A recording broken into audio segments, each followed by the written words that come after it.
À la une de ce journal, aux États-Unis, le président signera ce vendredi 5 septembre un décret visant à rebaptiser le Pentagone en ministère de la Guerre et à abandonner son appellation actuelle de ministère de la Défense.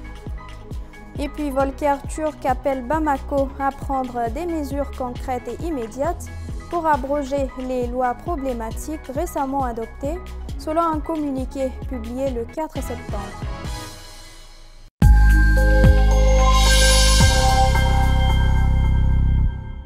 Chers téléspectateurs, bonsoir et bienvenue à cette nouvelle édition du Journal international. Le président américain va signer ce vendredi 5 septembre un décret en vue de rebaptiser le Pentagone en ministère de la Guerre et non plus en ministère de la Défense, comme c'est le cas actuellement. Comme il l'avait récemment promis, Donald Trump va signer un vendredi 5 septembre un décret pour que le ministère américain de la Défense s'appelle également ministère de la Guerre. Le président américain doit signer un décret visant à rétablir le nom historique de ministère de la Guerre comme deuxième nom du ministère de la Défense, a fait savoir jeudi 4 septembre la Maison-Blanche dans un document transmis à l'AFP. Il s'agit pour l'instant d'une appellation supplémentaire.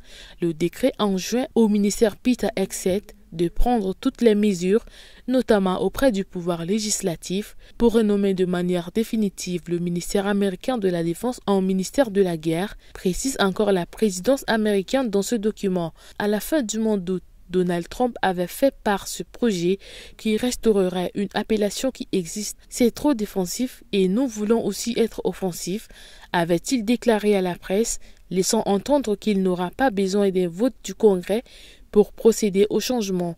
Le président estime que ce ministère devrait porter un nom qui reflète sa puissance sans égale et sa capacité à protéger les intérêts nationaux, a justifié la Maison-Blanche, les États-Unis possédant la plus grande armée du monde. Selon elle, il s'agit de faire régner la paix par la force et de veiller à ce que le monde respecte à nouveau les États-Unis. Reprenant le discours habituel de Donald Trump sur les relations internationales. Depuis son retour à la Maison-Blanche en janvier dernier, ce dernier a mobilisé l'armée pour imposer une image de puissance spectaculaire, d'un rare défilé militaire le jour de son anniversaire au déploiement de la garde nationale dans les villes dirigées par ses opposants, en passant par une frappe exceptionnelle contre un bateau dans les Caraïbes dans le cadre de la lutte affichée contre le narcotrafic. De leur côté, les démocrates dénoncent régulièrement ce recours à l'armée qu'ils associent à ce qu'ils estiment être une dérive autoritaire du pouvoir sous le président Trump. Dans un communiqué publié ce jeudi 4 septembre, Volker Türk, le haut-commissaire de l'ONU aux droits de l'homme, demande aux autorités de Bamako de prendre des mesures concrètes et immédiates pour abroger les lois problématiques récemment adoptées dans le pays. Attribution d'un mandat présidentiel renouvelable sans élection au chef de la junte au pouvoir. Dissolution des partis et organisations à caractère politique. Hausse du nombre d'arrestations d'individus qui ont simplement exprimé leur opinion.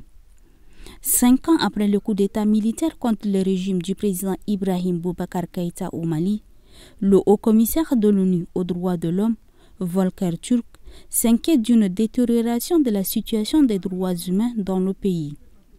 Dans un contexte de recul démocratique croissant, et celui d'exhorter, face à ces constants, les autorités de Bamako à prendre des mesures concrètes et immédiates pour abroger les lois problématiques adoptées ces derniers mois, dans un communiqué publié ce jeudi 4 septembre.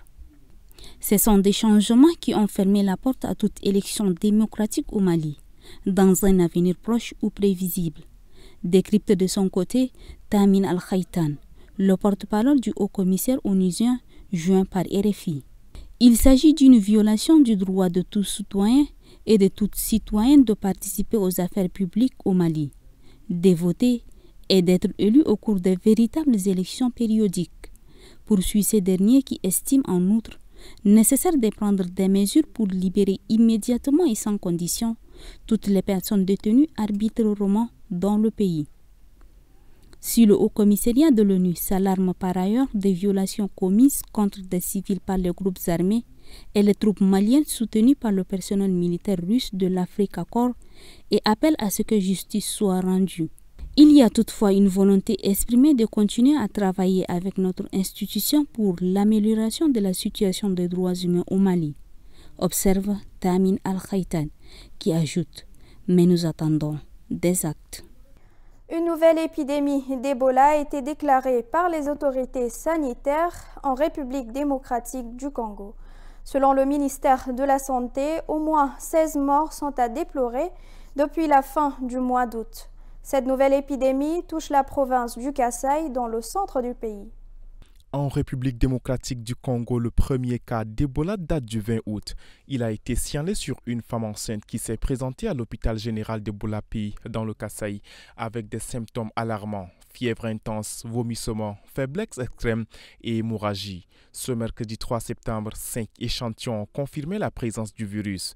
Et depuis, 28 autres cas suspects ont été enregistrés dans cette province. Pour l'instant, le taux de mortalité est estimé à un peu plus de 50%.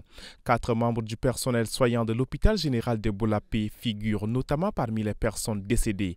Selon les autorités sanitaires, cette nouvelle poussée du virus est due à la souche Zaïre contre laquelle il existe un vaccin. Selon l'Organisation mondiale de la santé, la RDC dispose actuellement d'un stock de 2000 doses prépositionnées à Kinshasa et qui doivent être acheminées au Kasaï. Dans un communiqué, le docteur Mohamed Janabi, directeur régional de l'OMS pour l'Afrique, déclare agir avec détermination pour arrêter rapidement la propagation du virus et protéger les communautés, même si, toujours selon les experts de l'OMS, le nombre de cas devrait augmenter. Face à la crainte d'une diffusion rapide du virus, le ministre congolais de la Santé, Samuel Roger Kamba, se veut toutefois rassurant. Nous disposons de l'expertise nécessaire pour y faire face et nous savons ce qu'il faut faire, affirme ainsi celui-ci avant d'expliquer le protocole de riposte mis en place par les autorités. Il s'agit de trouver le contact de tous les malades ainsi que celui de toutes les personnes avec lesquelles elles ont été en lien pour les prendre en charge, notamment avec les vaccins, avec un traitement spécifique, le traitement Ebanga. Grâce à ce médicament que nous allons leur administrer, nous espérons contenir très rapidement l'épidémie. Les équipes de riposte parmi lesquelles figure notamment l'OMS assurent en outre que l'épicentre de la contamination se trouve dans une zone enclavée. Pour s'y rendre, il faut en effet compter au moins une journée de route depuis Tsakpa, le chef-lieu de la province du Kasaï. Les liaisons aériennes avec la région touchée restent par ailleurs très rares. Au Soudan, 5 jours après une importante coulée de boue sur un village du Darfour, le bilan humain reste toujours incertain. Selon une autorité locale, 270 corps ont été retrouvés.